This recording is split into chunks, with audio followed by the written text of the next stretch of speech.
Good morning students, welcome to online classes. Previous class में हम लोग स्वामी विवेकानंद के बारे में पढ़ाई कर रहे थे। आइए देखते हैं इसका शेष भाग। जब स्वामी जी मद्रास में थे तब उनको अमेरिका में सर्वधर्म सम्मेलन के आयोजन का समाचार मिला। भक्त मंडली की सहायता से वे इस पवित्र यात्रा पर रवाना हो गए। उनकी यात्रा अमेरिका के इतिहास की अमर घटना है। यह पहला अवसर था कि जब कोई पश्चिमी जातियां दूसरी जातियों के धर्म विश्वासों के स्वागत के लिए तैयार हुई हों। पहले तो किसी ने उनकी ओर ध्यान ही नहीं दिया, पर सभापति ने बड़ी उदारता के साथ उनकी प्रार्थना स्वीकार कर ली और वह उस समय आ गया कि स्वामी जी अपने श्रीमुख से कुछ कहें। स्वामी जी ने ऐसी पांडित्यपूर्ण ओजस्वी अर्थात तेज और धारा प्रवाह वक्तृता दी कि श्रोता मंडली मंत्रमुग्ध सी हो गई। वक्तृता अर्थात अच्छे बोलने वाला। कर्म को केवल कर्तव्य समझकर करना, उसमें फल या सुख दुख की भावना न रखना, ऐसी बात थी जिससे पश्चिमी वाले अब तक सर्वथा अपरिचित थे।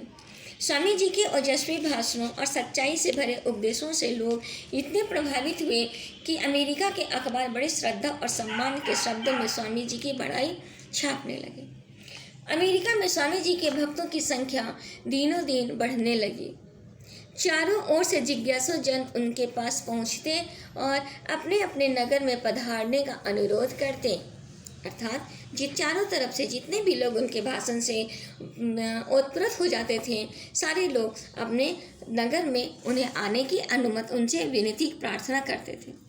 स्वामी जी को अक्सर दिन भर व्यस्त रहना पड़ता।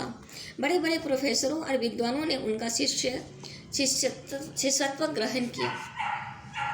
स्वामी जी अमेरिका में करीब 3 साल रहे और वेदांत पर प्रचार करते रहे। इसके बाद उन्होंने इंग्लैंड की यात्रा की। उनकी ख्याति अर्थात उनकी प्रसिद्धि पहले ही पहुंच चुकी थी। अंग्रेज उस समय भारत के शासक थे। उन्हें अपनी ओर आकृष्ट करने में स्वामी जी को प्रारंभ में कुछ कठिनाई हुई, पर अंत में इन सब बाधाओं पर विजय पाई। 16 सितंबर 1896 को स्वामी जी लगभग 4 वर्ष के प्रवास के बाद स्वदेश के लिए रवाना हुए।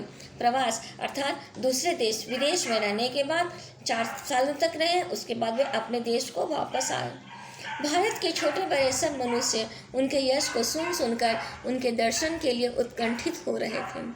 उनके दर्शन के लिए लाखों की भीड़ जमा हो जाती थी और लोग उनकी एक झलक पाने के लिए मंजिलें तय करके आते थे। स्वामी जी का रूप बड़ा सुंदर और भव्य था। उनका शरीर सबल और सुदृढ़ था। दृष्टि में बिजली का असर था और मुखमंडल पर आत्मतेज का आलोक। कठोर बात शायद उनकी जुबान से कभी नहीं निकली। विश्वविख्यात और विश्वद्य होते हुए भी उनका स्वभाव अति सरल और व्यवहार अति विनम्र था। उनका पांडित्य अगाध था। वे अंग्रेजी के पूर्ण पंडित और अपने समय के सर्वश्रेष्ठ वक्ता थे। संस्कृत साहित्य और दर्शन के भी विद्वान थे और जर्मनी, हिब्रू, ग्रीक, फ्रेंच आदि विभिन्न भाषाओं पर उनका अधिकार था।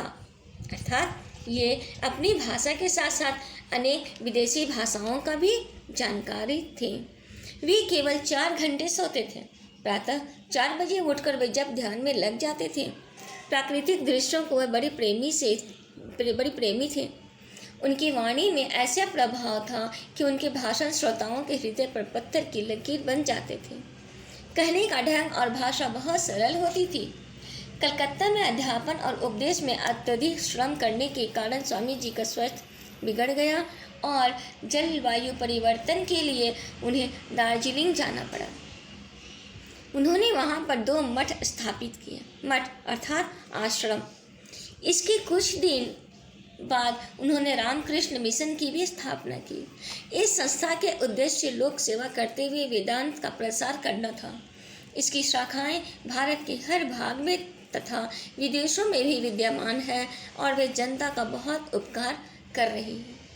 अधिक श्रम अर्थात परिश्रम के कारण स्वामी जी का स्वास्थ्य बहुत गिर गया।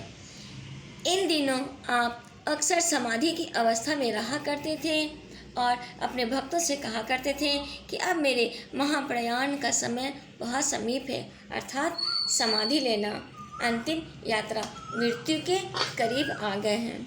4 जुलाई 1902 को एकाएक आप अर्थात स्वामी विवेकानंद जी के लिए कहा जा रहा है महासमाधि हो गए और वे मृत्यु को प्राप्त हो गए। सवेरे 2 घंटे तक देशोपदेश करते रहे।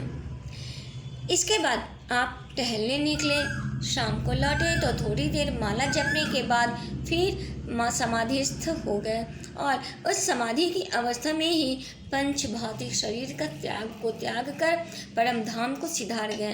पंच भौतिक अर्थात हमारे शरीर, जो शरीर है वो पंच तत्वों से बना है, इसलिए जब अगर कोई मृत्यु को प्राप्त होता है तो उन्हें कहा जाता है पंच तत्वों में विलीन होना। इसलिए इनको कहा गया है कि पंच धाम अर्थात परम धाम मतलब भौतिक शरीर का त्याग कर परम धाम को सिधार गए। स्वामी जी आज हमारे बीच नहीं हैं, पर आध्यात्मिक ज्योति की जो मसाल वे जला गए हैं वे सदा देश को आलोकित करते रहेगी, अर्थात प्रज्वलित चकचकमकाती रहेगी, प्रकाशित करती रहेगी। धन्यवाद।